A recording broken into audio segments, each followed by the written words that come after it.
Hello everybody. So I'm in Switzerland at the moment and Bonjour à tous. Je suis actuellement en Suisse. Et hier, j'ai parlé avec un Iranien dans la rue. Il m'a invité à rejoindre son association pour aider les Iraniens. J'ai pensé que ce serait un bon moment pour discuter de ce qui se passe en Iran.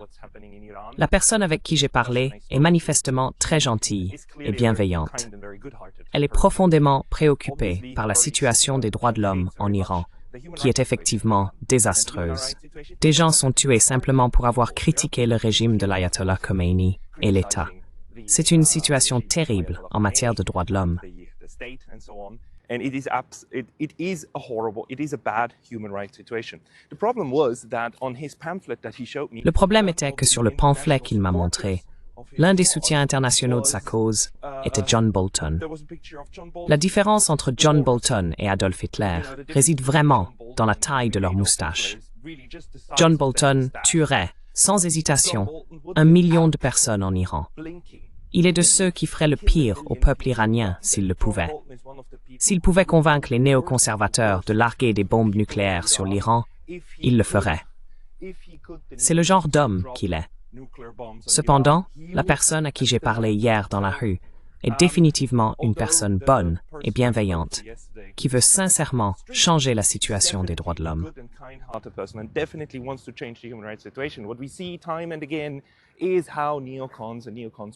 Ce que nous voyons encore et encore, c'est comment les néoconservateurs et les organisations parrainées par les néoconservateurs, comme le National Endowment for Democracy, utilisent des personnes bien intentionnées. Ces personnes souhaitent sincèrement un changement démocratique sérieux dans leur pays d'origine. Cependant, les néoconservateurs essayent d'utiliser cela pour déstabiliser ce qu'ils perçoivent comme des États ennemis. Le problème pour l'Iran va beaucoup plus loin cependant.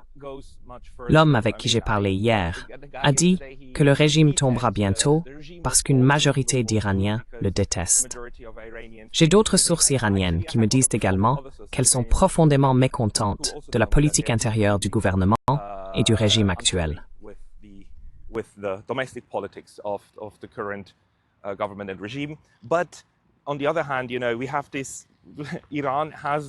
D'autre part, l'Iran fait maintenant face à un problème international important.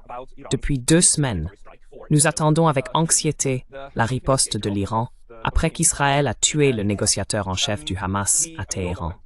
Il y a 2 semaines, juste après l'inauguration du nouveau président de l'Iran, le chef de l'équipe de négociation du Hamas a été tué par un projectile.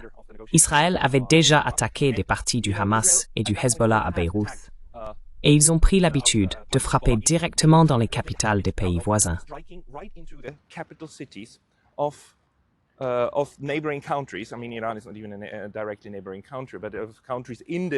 L'Iran n'est même pas un pays voisin direct, mais il est dans la région. En toute impunité, ils font exploser des aérodromes en Syrie, tuent des gens au Liban, à Beyrouth, et maintenant à Téhéran. Ils agissent comme s'ils avaient le droit de le faire, sous le prétexte de la légitime défense pour Israël. Ce prétendu droit s'étend au cœur d'autres pays et leur donne apparemment le droit de tuer quiconque ils jugent bon. L'Iran a un bilan impressionnant de désescalade des situations lorsque tout autre pays aurait pu entrer en guerre. Cependant, l'Iran sait à quel point non seulement Israël, mais aussi son allié, les États-Unis, est extrêmement puissant. Donc ils ont dû désescalader. The United States had to de-escalate. And I remind you that in 2019, in the early days of January, en janvier 2019, Donald Trump a décidé de tuer le général iranien de haut rang, Qassem Soleimani, lors de sa visite à Bagdad. C'était une autre attaque dans une capitale étrangère. En réponse, les Iraniens ont tiré des roquettes sur des bases militaires américaines, mais ont veillé à ce qu'elles ne touchent pas leur cible, afin que personne ne meure. C'était un geste astucieux. Puis, en avril de cette année, après que les Israéliens ont fait exploser une partie du consulat iranien à Damas, en Syrie, ce qui constituait une violation significative du droit international, les Iraniens ont de nouveau réussi à désamorcer la situation. Ils ont coordonné avec les Américains pour une frappe ciblée contre Israël, tirant des roquettes mais veillant à ce que presque personne ne soit blessé, sauf une très malheureuse jeune fille druze.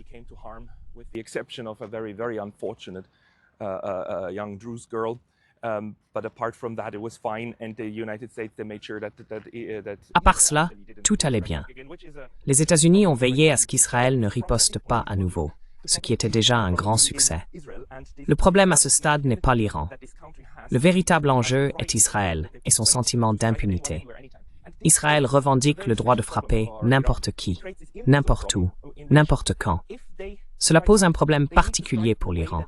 Si l'Iran riposte, il doit le faire de manière à rétablir la domination de l'escalade. Ils doivent frapper suffisamment fort pour qu'Israël les craigne et cesse ses attaques sur le sol iranien.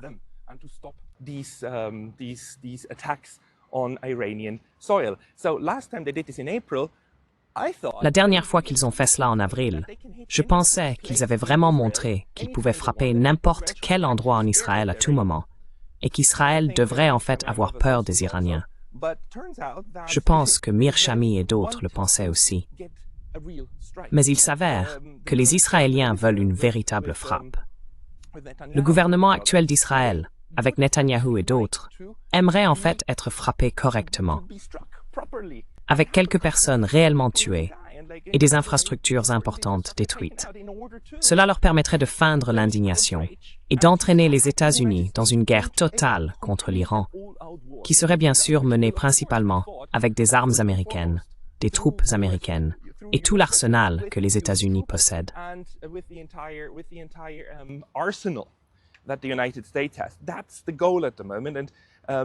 C'est l'objectif pour le moment, et personne ne profite plus d'une guerre que Netanyahou, donc il le veut. Le fait qu'Israël ait prouvé qu'il peut frapper n'importe quoi à l'intérieur d'Israël l'aide en fait à atteindre ce point. Il continue d'assassiner et de violer le droit international à un rythme effréné.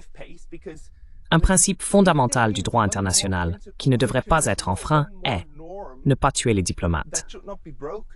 Les diplomates sont intouchables. Si vous avez un négociateur en chef, cette personne, qu'elle ait ou non un statut diplomatique officiel, est clairement un représentant de l'autre partie et ne devrait pas être blessé.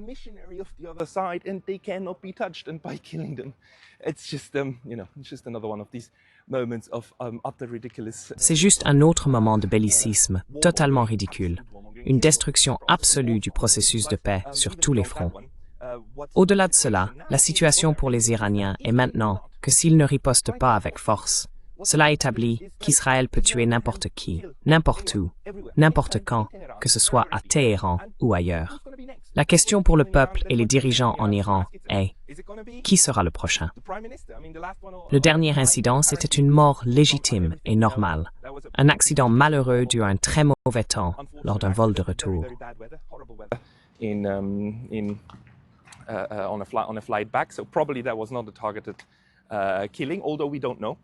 Probablement, ce n'était pas un assassinat ciblé, bien que nous ne le sachions pas avec certitude. Si les Iraniens gardent cela secret, ce serait un autre moment de désescalade de l'Iran avec les autres. Cependant, s'ils ne ripostent pas après l'assassinat du leader du Hamas à Téhéran, Israël continuera. Netanyahou veut cette guerre, et ces assassinats ciblés se produisent régulièrement. Les Israéliens ont également tué à plusieurs reprises des scientifiques iraniens en Iran. Ces assassinats ne sont pas nouveaux, et c'est un vrai problème pour les Iraniens.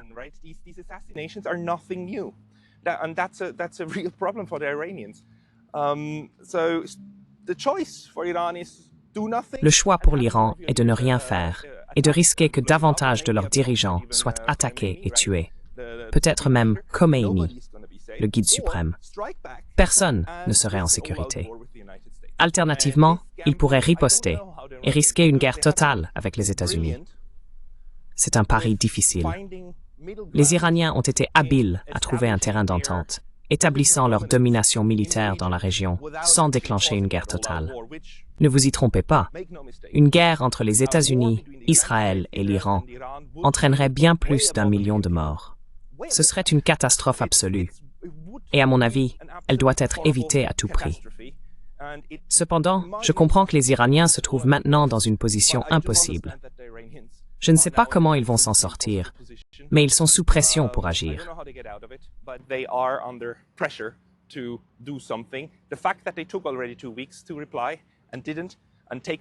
Le fait qu'ils aient déjà pris 2 semaines pour répondre et n'aient pas encore agi pourrait indiquer qu'ils rassemblent leurs forces pour frapper de manière décisive. Cela pourrait aussi signifier qu'ils jouent avec les nerfs des États-Unis et des Israéliens. Cela pourrait être les deux. Mais il est clair que quelque chose va se passer en Asie de l'Ouest, et ce sera probablement mauvais. Si les Iraniens n'agissent pas, ils seront ciblés à plusieurs reprises. Ils doivent trouver un moyen d'arrêter cela. La diplomatie ne semble pas fonctionner, du moins pas avec Israël. Cela pourrait fonctionner avec les États-Unis, mais le problème est que nous ne savons pas qui dirige les États-Unis à ce stade. Maybe with the United States, but the problem at this point is that we don't know who's running the United States. We know that there's an elite, that there's a clique, but nous savons qu'il y a une élite, une clique, mais qui pourrait vraiment freiner le pouvoir d'Israël sur les États-Unis. Nous ne savons pas. Peut-être qu'il n'y a personne qui le peut. Nous avons vu les images du Capitole l'autre jour, avec les ovations debout. Bien que tout le monde n'était pas présent, environ 100 à 120 législateurs étaient absents. L'influence que Netanyahou a sur les États-Unis et la façon dont il est capable de jouer ce jeu est absolument effrayante. La tâche pour les Iraniens de rétablir la dissuasion et un équilibre qui protégerait la paix entre Israël et l'Iran, sans craindre des frappes chaque jour, est redoutable. Je n'ai aucune idée de comment ils pourraient y parvenir. C'est ma mise à jour pour ce mercredi matin. Je pense que c'est le 14 août. À bientôt. Au revoir. I see you soon. Bye.